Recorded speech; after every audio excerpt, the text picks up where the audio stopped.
Hi hello வணக்கம் நண்பர்களே.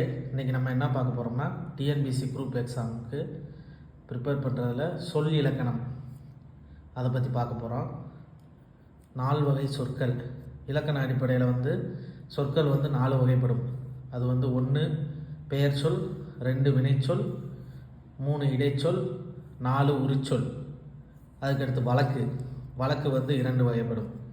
என்னென்ன வழக்குனா இயல்பு வழக்கு, தகுதி வழக்கு. இயல்பு வழக்கு 3 வகைப்படும்.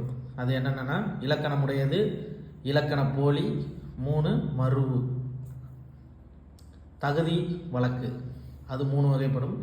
அது என்னென்னா இடக்கரடங்கள்,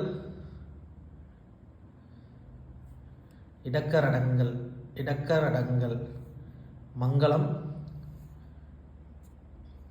குழுவுக்குறி. இடக்கரங்கள், மங்களம், குழுவுக்குறி. போலி எத்தனை வகைப்படும்னா 3 வகைப்படும். அது முதற் போலி, இடைப்போலி, கடைப்போலி. அதுக்கடுத்து மெய்மயக்கம் 2 வகைப்படும். அது உடல்நிலை மெய்மயக்கம், வேற்றுநிலை மெய்மயக்கம்.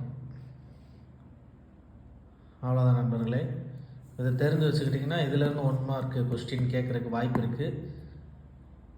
இதுபோல் இன்ட்ரெஸ்டிங்கான வீடியோவை பார்க்கணுன்னா நம்ம சேனலை சப்ஸ்கிரைப் பண்ணுங்கள், பெல் ஐக்கான ஆளில் போடுங்க. அடுத்தடுத்து தொடர்ந்து வீடியோ போடுறது உங்களுக்கு நோட்டிஃபிகேஷனில் காமிக்கும். நம்ம சேனலை சப்ஸ்கிரைப் பண்ணுங்கள், லைக் பண்ணிக்கோங்க, கமெண்ட் பண்ணுங்கள். நன்றி, வணக்கம்.